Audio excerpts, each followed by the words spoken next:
Bienvenue sur l'émission que l'on s'accorde pour une vie de plus en plus élégante. Ici, nous parlons d'élégance personnelle, relationnelle et intellectuelle.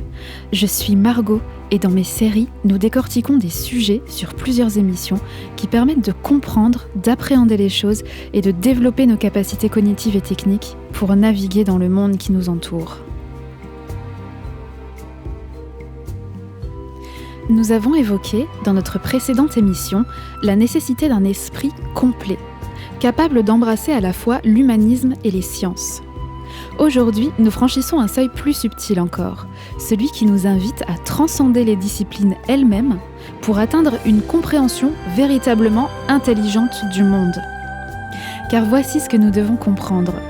L'intelligence ne réside pas dans l'accumulation de connaissances compartimentées, mais dans notre capacité à percevoir les liens invisibles qui unissent ces connaissances. Lorsque nous étudions les mathématiques, nous ne cherchons pas simplement à maîtriser le calcul, nous apprenons quelque chose de bien plus profond, l'art de poser les problèmes avec justesse, de raisonner avec rigueur, de naviguer entre la prudence de la pensée et l'implacabilité de la logique. Cette distinction est fondamentale. Le calcul n'est qu'un instrument, un outil au service d'une pensée mathématique qui, elle, s'interroge sur la nature même des problèmes qu'elle rencontre. Comprendre cela transforme notre rapport à l'apprentissage, comme si nous cessions d'être des collectionneurs de formules pour devenir des architectes de la pensée, et j'adore cette expression. Mais cette pensée mathématique ne vit pas en vase clos, évidemment. Elle-même produit des systèmes, mais elle est intégrée dans un système. Elle dialogue constamment avec l'ensemble du savoir scientifique. Et ce dialogue révèle quelque chose d'essentiel. Même les mathématiques, avec leur apparente certitude, rencontrent des limites. Les limites de la formalisation, les frontières de la quantification, tout ça, ça nous rappelle que l'univers de la connaissance ne se laisse jamais entièrement capturer par nos systèmes, aussi sophistiqués soient-ils, n'est-ce pas ? Cette humilité intellectuelle, cette reconnaissance des limites, nous la cultivons également à travers la philosophie. Non pas la philosophie telle qu'elle s'est parfois rétrécie, devenue discipline technique refermée sur elle-même, mais la philosophie dans sa vocation première, c'est-à-dire une puissance d'interrogation qui porte sur les grands problèmes de la connaissance et de la condition humaine. La philosophie nous apprend à questionner, à réfléchir en profondeur. Elle nous offre ce regard qui transforme chaque connaissance scientifique, chaque œuvre littéraire, chaque expression poétique en occasion de réflexion. C'est cette sorte de pouvoir interrogatif que nous devons nourrir en nous. Non pas pour dissoudre les connaissances dans un relativisme stérile, c'est pas ça. C'est pour les enrichir, c'est pour leur donner leur pleine dimension. Vous voyez ?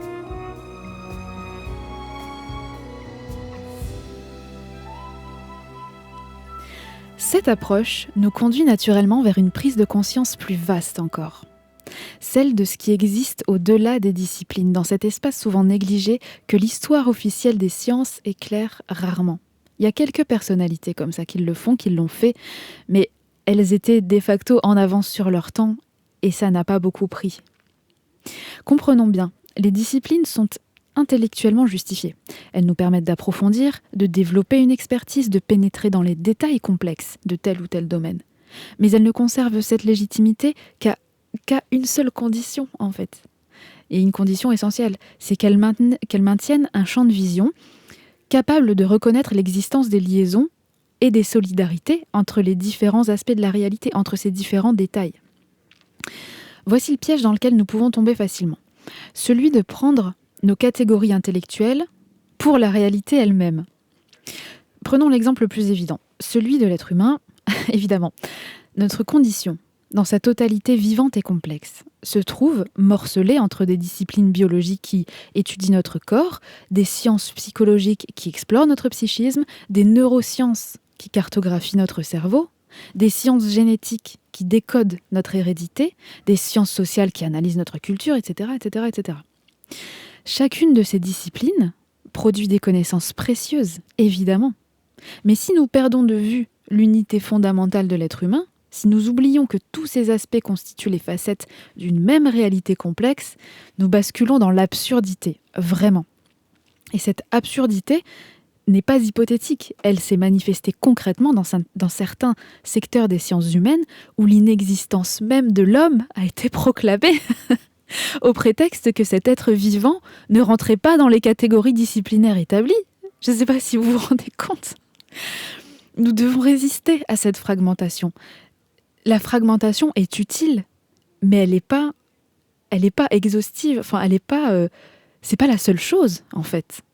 Non, donc, on doit résister à cette fragmentation, non pas en créant une science unitaire qui dissoudrait à son tour la multiplicité complexe de ce qui est humain, mais en maintenant constamment présente à notre esprit cette réalité globale que nos disciplines étudient sous différents angles. Nous devons garder à l'esprit que tout est lié tout le temps. C'est ça que j'essaye de dire. Cette conscience nous mène à une découverte supplémentaire, celle que le grand psychologue Jean Piaget appelait le cercle des sciences. Les sciences ne forment pas une hiérarchie linéaire où chaque discipline reposerait simplement sur celle qui lui est inférieure. Pas du tout.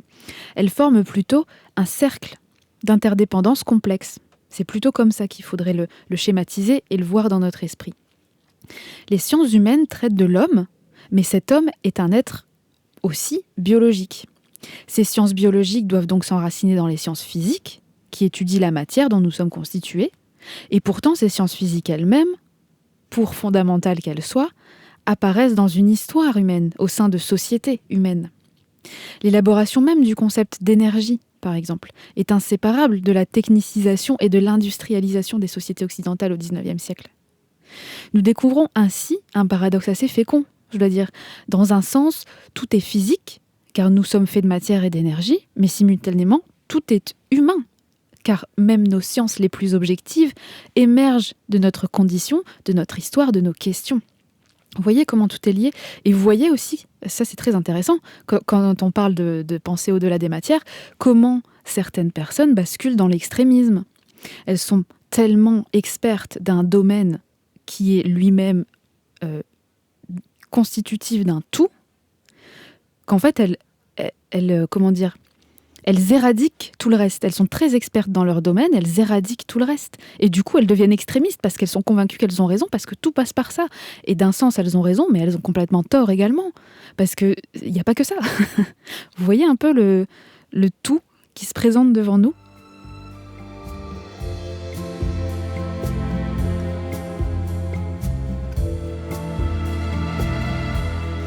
Ce constat nous place devant un défi considérable, mais c'est passionnant.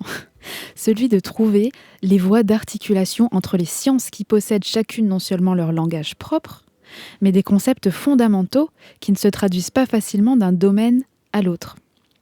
Et vous comprenez ainsi que chaque humain est encore plus unique que... comme on peut le dire, comme on peut le penser, comme on l'a toujours dit.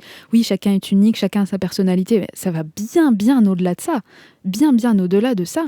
Parce que si chaque expérience, chaque aspect de la personnalité, de la vie, des expériences, de l'âge, de la génétique, de tout ce que vous voulez, est différent, eh bien, c'est pas que ça qui est différent, c'est aussi les liens qui se font entre eux. Et donc ça devient infini, ça devient vertigineux. Mais c'est précisément dans cet effort d'articulation que se forge une intelligence véritable. Non pas une intelligence qui se contente de maîtriser un domaine particulier, mais une intelligence capable de naviguer entre les disciplines, de percevoir les résonances, de construire des ponts là où d'autres ne voient que des fossés. Cette démarche exige de nous un état d'esprit très particulier. D'abord, l'humilité de reconnaître que notre expertise dans un domaine ne nous dispense pas de comprendre les autres. Je vais répéter parce que c'est terriblement important. L'humilité de reconnaître que notre expertise dans un domaine ne nous dispense pas de comprendre les autres. C'est pas parce qu'on est expert qu'on doit faire fi des autres choses. Ça, c'était la première chose. Ensuite, on a besoin d'une curiosité active qui nous pousse à explorer au-delà de nos territoires familiers. Et enfin, nous devons veiller à cette rigueur intellectuelle qui nous empêche de tomber dans des synthèses faciles, dans des raccourcis trop simples, dans ces amalgames superficiels qui donnent l'illusion de la compréhension sans en offrir la substance. Cultiver cette forme d'intelligence demande du temps, de la patience et surtout une volonté constante de maintenir notre regard ouvert. Nous devons apprendre à lire un texte scientifique avec le questionnement du philosophe. à aborder un problème pratique avec la rigueur du mathématicien, à observer la réalité sociale avec la profondeur du psychologue et la perspective de l'historien. C'est fascinant. Cette multiplicité des regards ne dilue pas notre pensée, elle l'enrichit vraiment. Elle nous permet de saisir la complexité réelle du monde plutôt que de nous contenter de sa représentation simplifiée. Même si on sait, le cerveau adore les raccourcis et on ne peut pas tout savoir, sinon on explose, quoi. Ça n'existe pas. On a besoin de ça, mais il faut quand même y penser, il faut quand même avoir cette rigueur parce que c'est comme ça qu'on comprend tellement mieux les choses. Tout ça nous offre cette élégance intellectuelle qui consiste à tenir ensemble des perspectives apparemment contradictoires, sans chercher à les réduire prématurément à une fausse unité. Dans notre parcours d'apprentissage, cultivons donc cette double exigence, celle de la profondeur disciplinaire, qui nous permet de vraiment comprendre plutôt que de survoler, et celle de l'ouverture transdisciplinaire, qui nous empêche de confondre nos outils conceptuels avec la réalité qui nous aide à explorer. C'est ainsi que nous développons non pas seulement des compétences, mais une véritable intelligence, cette capacité à penser avec rigueur et ouverture, à relier et à distinguer, à respecter la complexité du réel tout en cherchant à le comprendre. C'est ainsi que nous honorons à la fois l'excellence de la spécialisation et la sagesse de la vision d'ensemble. Notre responsabilité personnelle dans ce domaine est claire. Ne jamais cesser d'apprendre, certes, mais surtout ne jamais cesser d'interroger les frontières de notre savoir, de questionner les limites de notre discipline, de chercher les ponts qui nous permettront de construire une compréhension plus complète, plus juste, plus véritablement intelligente du monde et de nous-mêmes évidemment.